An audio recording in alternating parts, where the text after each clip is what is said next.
বয়ানে আসার আগেও মায়ের কাছে দোয়া চাইছি গো মা। সারা বাংলাদেশের মানুষ জামালপুরের ওয়াজ শুনতেছে, মা গো মা আজকেই তো সেই স্টেজে বয়ান করতে আসছি গো মা, দোয়া চাই। মা দোয়া করছেন বাবা। আমি বলি মা আপনাদের মতো মা বড় ধন্য মা, সারা দুনিয়ার মানুষ সম্মান করে গো মা। একটু দোয়া করবেন আল্লাহ যেন ইখলাস অন্তরে রাখে, অহংকার যেন অন্তরে ঢুকানোর সুযোগ না পায়। জামালপুরের মা বোনেরা গো, মাইকের আওয়াজ কি চায় না? বিন্দু বাবাজিরা গো, মনটা কি চায় না তুমি একজন আলেমের বাবা হইবা, হাফেজে কোরআনের বাবা হইবা? রমজান মাসে তোমার সন্তান হাজার হাজার মানুষকে তারাবি পড়াইবে, খতমে তারাবি। ওই মহিলা দোয়া করে, আল্লাহ তুমি আমার সন্তান যাও দিছো, ওর বাবা নিয়ে গেছো, এখন আমি কেমন করে সন্তানটারে আলেম বানাবো? কপাল পুড়ে গেছে, টাকা নাই পয়সা নাই, কেমনে সন্তান আলেম হবে? মা গরিব, টাকা নাই পয়সা নাই, অন্যের বাড়ি কাজ করিয়া মা কিছু টাকা পাইয়া পেট বাঁচায়, সন্তানেরও বাঁচায়। আস্তে আস্তে সন্তান যখন বড় হয়, সন্তান বুঝের হয়ে গেছে, কথা বলতে পারে, লেখাপড়ার সময় অতিক্রম হতে চলছে, সন্তানের হাত ধইরা কয়, মা আমার বুক ভরা আশা আমার পূরণ হয় নাই গো সন্তান। আমার আশা ছিল আমি তোমার হাফেজ বানাবো, আলেম বানাবো, না না তোমার বাবা নাই, আমি গরিব, অন্যের ঘরে কাজ করে জীবন চালাই, যাও তুমিও নাই না যাও, অন্যের বাড়ি যদি কোনো কাজ পাও কাজ করে পেট বাঁচাও, কিন্তু আমার কাছে আর রাখার সুযোগ নাই, লেখাপড়া করানোরও সুযোগ আমার হবে না।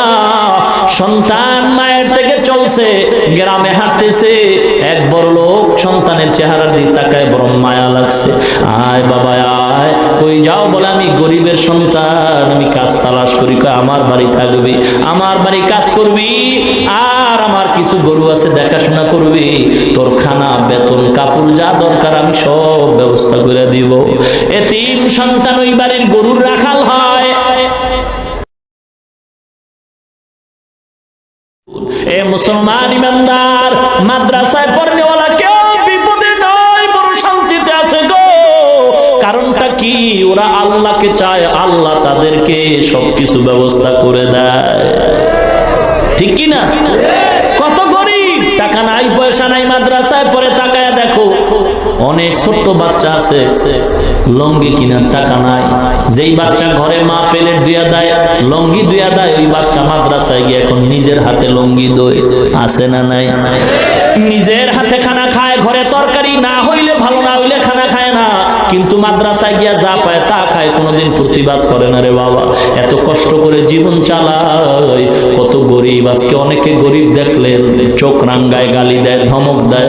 এ টাকাওয়ালা ভাই, পায়ে হাত দিয়া বলি, টাকার গরম দেখায় না রে বাবা, টাকায় সম্মান দেয় না, ক্ষমতায় সম্মান দেয় না বাবা গো।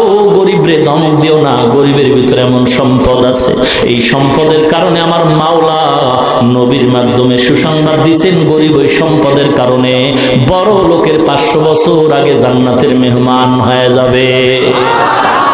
মুসলমান ইমানদার, আল্লাহর দরবারে হাজার শুকর। যুবক ভাই গো, মাদ্রাসায় লেখাপড়া করেছি, কত কষ্ট করে পড়েছি, আমার মাওলা ছাড়া কেউ জানে না। ইলমে দ্বীন শিখে আসলাম রে বাবা, কোনো চাকরি নাই, কোনো সার্টিফিকেট নাই, কওমিয়া মাদ্রাসায় লেখাপড়া করলাম। এমন এক মাদ্রাসা, যে মাদ্রাসায় পড়লে কোনো চাকরি পাওয়া যায় না, সার্টিফিকেট পাওয়া যায় না, এমন এক কওমিয়া মাদ্রাসায় পড়ে আসছি রে বাবা। আল্লাহ সম্মান কমান নাই, এত সম্মান দান করেছেন টুপি আর দাড়ির কারণে রে বাবা। দুনিয়ার কোন বড় লোক, এমপি, মন্ত্রীরাও মনে হয় এত সম্মান পায় না। সম্মান দেওয়ার মালিক কে? নাকি টাকা, সম্পদ?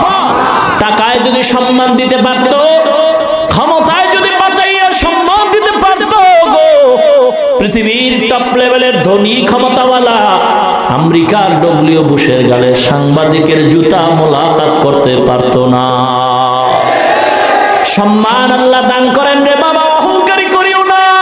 টাকা পয়সা আল্লাহ দিয়েছে, ক্ষমতাও তো আল্লাহ দিয়েছে, সাবধান, গরিবকে ধমক দিও না। গরিবের অন্তরটা কিন্তু ছোট্ট, ওর অন্তরে কোনো অহংকার নাই।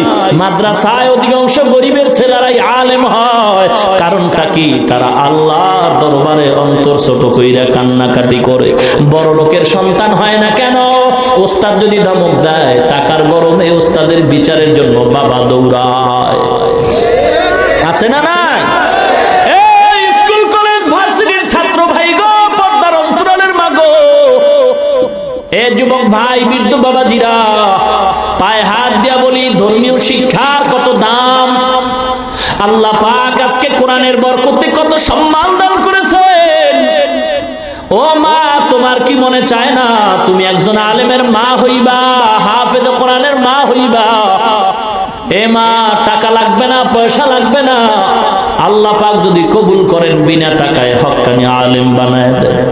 ইতিহাস হাজার হাজার পর্দার অন্তরালে বৈশা মা দোয়া করে, আল্লাহ তুমি আমাকে একটা নেককার সন্তান দাও। নতুন বিয়া হলো 1 বছর, আল্লাহর দরবারে দোয়া করে, আল্লাহ গো তুমি এমন সন্তানের মা বাবা আমাকে বানাইও, মরণের পর সন্তান যেন আমার জানাজা পড়াইতে পারে, হাফেজে কোরআন বানাও, এমন একটা সন্তান দাও।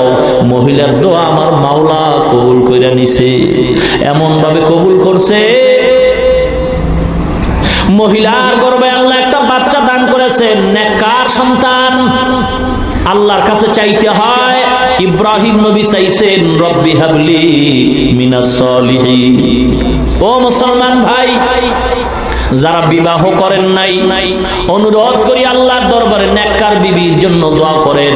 আর নেককার বিবি যদি আল্লাহ দান করেন, তার গর্ভেই নেককার সন্তান পাওয়া যাবে। এ মা বোনেরা, আপনারা তো আলেমদের মা, হাফেজে কোরআনের মা, আব্দুল কাদের জিলানীর মা, শাহ ওলিউল্লাহ মুহাদ্দিসে দেহলভির মা, বাইজিদ বুস্তামির মা। ও পর্দার অন্তরালের মা গো, আল্লাহর কাছে দোয়া করো গো। কত মানুষ এইসা কান্নাকাটি করে, 10 বছর বিয়া করলাম, একটা সন্তান পাইলাম না। মুসলমান গো ভাই, মাজারে যাও, সন্তান পাইবা।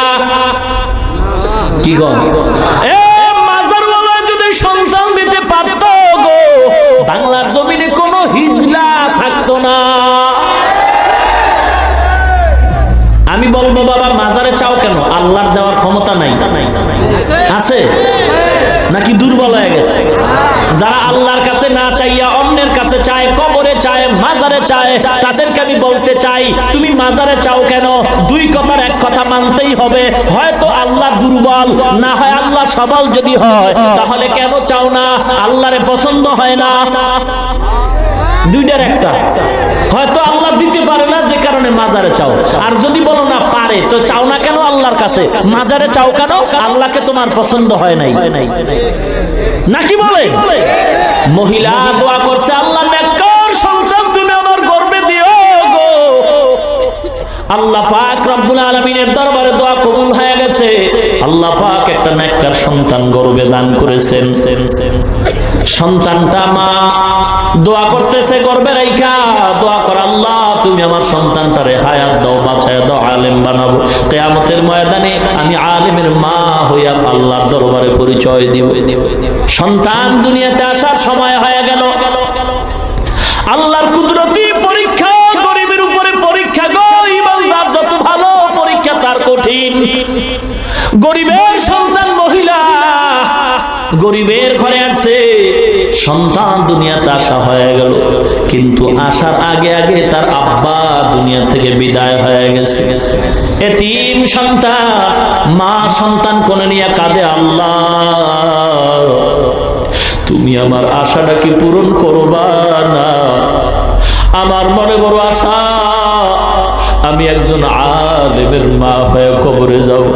কত আলেমের বয়ান শুইনা মনটারে মানাইতে পারি না গো। জামালপুরের মুসলমান, আমিও তো একটা মায়ের গর্ভের সন্তান। আমার মা কত ধন্য মা, বয়ানে আসার আগেও মায়ের কাছে দোয়া চাইছি গো মা। সারা বাংলাদেশের মানুষ জামালপুরের ওয়াজ শুনতেছে, মাগো মা আজকেই তো সেই স্টেজে বয়ান করতে আসছি গো মা, দোয়া চাই। মা দোয়া করছেন, বাবা আমি বলি মা, আপনাদের মতো মা বড় ধন্য মা, সারা দুনিয়ার মানুষ সম্মান করে গো মা। একটু দোয়া করবেন আল্লাহ যেন ইখলাস অন্তরে রাখে, অহংকার যেন অন্তরে ঢুকানোর সুযোগ না পায়।